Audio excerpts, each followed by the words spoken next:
Mga kalabers, magandang gabi sa inyo lahat. Ito na yung mga krillings ko mga kalabers. Marami-rami ito mga kalabers, oh. Yung mga kalabers, yung krillings na napisa nung to, November 1 mga kalabers. Tapos yung iba nito, noong October 18. Kaya lang yung October 18 mga kalabers, yung October 18 mga kalabers, mga medyo malaki-laki na. Pero kakaunti nag-survive. Tapos itong November 1, ito, okay na rin sila. Wala nang patay dito mga kalabers. Siguro oxygen ang kulang nung una eh. Marami ko sila mga kalabers. Ayan oh, nagkalat sila oh.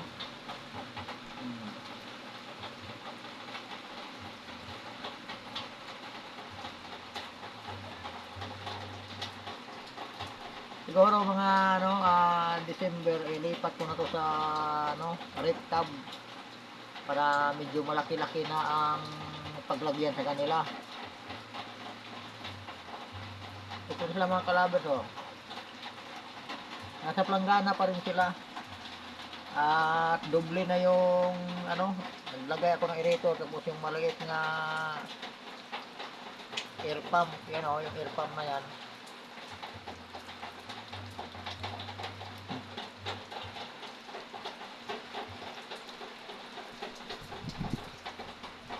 Marami sila mga kalabers. Itong to, wala ganun patay dito. Siguro 3 piraso lang namatay dito. Nagkamali lang ako nung October 1 eh. Sayang yun, ang dami noon. Kaya lang, ang daming namamatay. Wala na sa kalahati ang nakasurvive mga kalabers.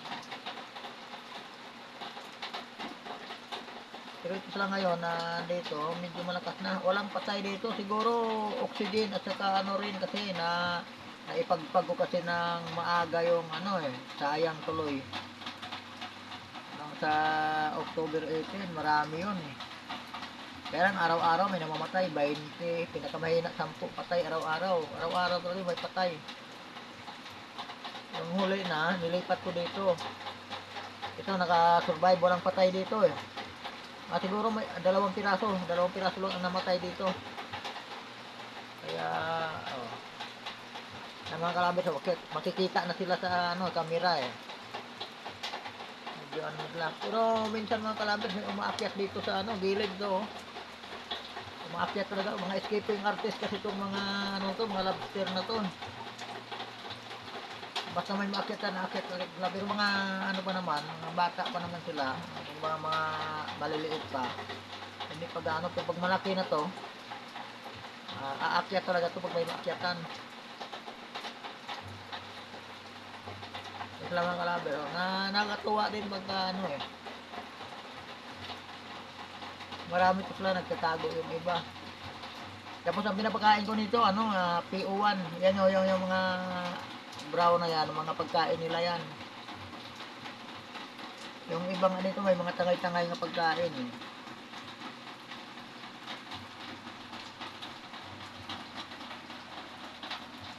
Marami ko sila dito mga kalabers.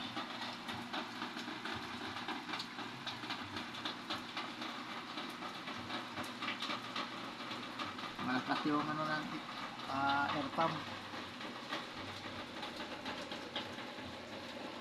Sa bato mga kalabers oh.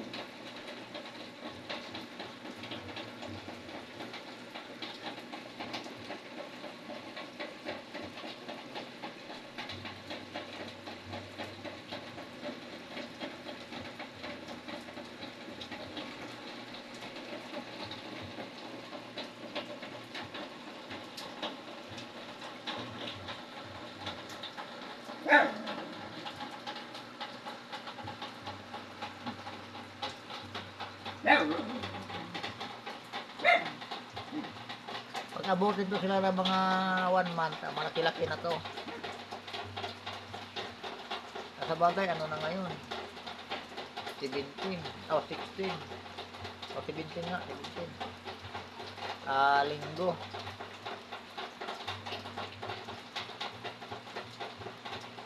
Pero yung naunang naipagpag nung October 18 mga kalabers, malaki-laki na eh.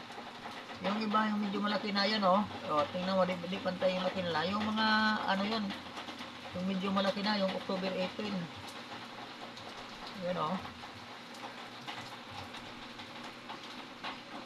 Marami-rami pa rin naman yung naipagpag sa October 18. Pero ano talaga, wala na sa kalahati yung nakasurvive. Pero nung nalipat ko dito, nakasurvive na sila. Yung malalakas, yung talaga ang natitira. Yung mga kalabit, oh, mga malitsit na sila eh.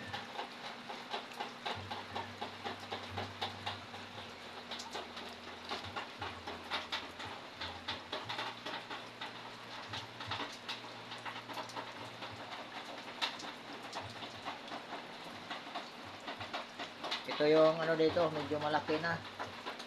Humina yung flashlight ko.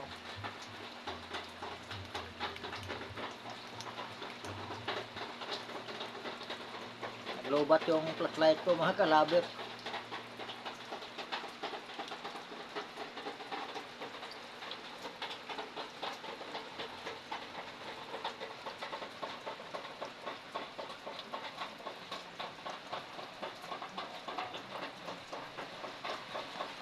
Makulit yun mga isda dito mga kalabit, kaya hinaharvest ko yung ibang isda, nilipat, binukod ko sila.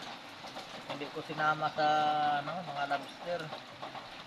Kasi makulit na sila pag may nagpapalit ng balat ng lobster. Inaatake nila eh, hanggang sa mamatay eh. Malambot pa kasi pagka bagong sa nagpapalit ng balat. Inaatake ng mga isda eh.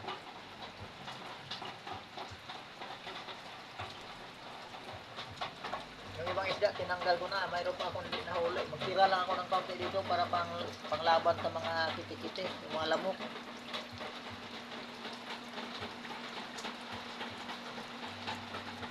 Pinuhulugan ko sila ng repolyo. Paubos na rin. Kinakain nila yung dahon ng repolyo. Pati nga yung tangkay. Inangat-ngat nila.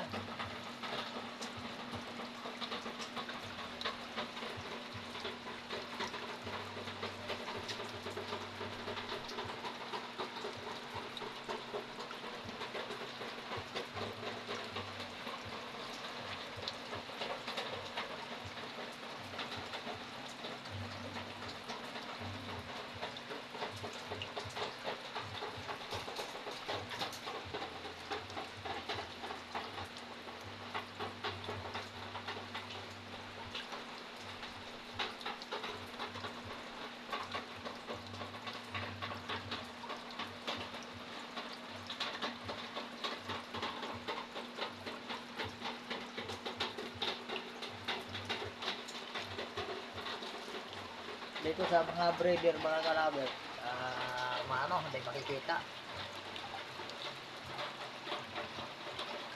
Teka, maulan dito ngayon mga kalabit kasi may bagyo dito sa ano ngayon. Malakas ang hangin eh.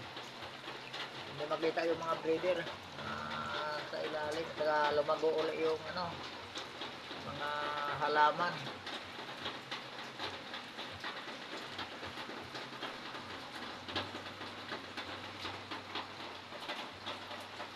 Mayroon na akong inayos mga kalabit ng mga rip tab. Katulad niya yung rip tab na yan. Dito ko ilipat yung mga hindi ko pa na-set up kasi nilagyan ko pa ng sealant yung mga butas-butas. Yung mga kalabit. So yung rip tab na gagawin kung ano nila.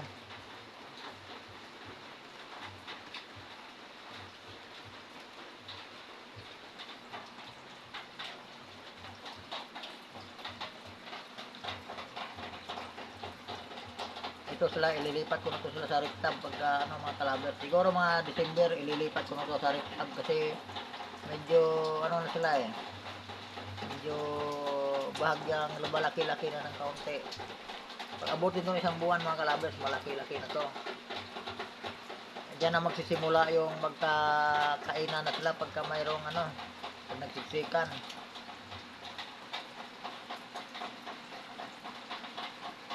Lobat na flashlight ko mga kalabers.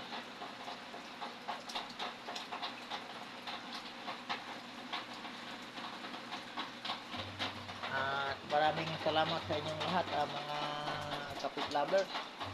At sana huwag kayong magsawang sumusubaybay dito sa sa aking bunting YouTube channel.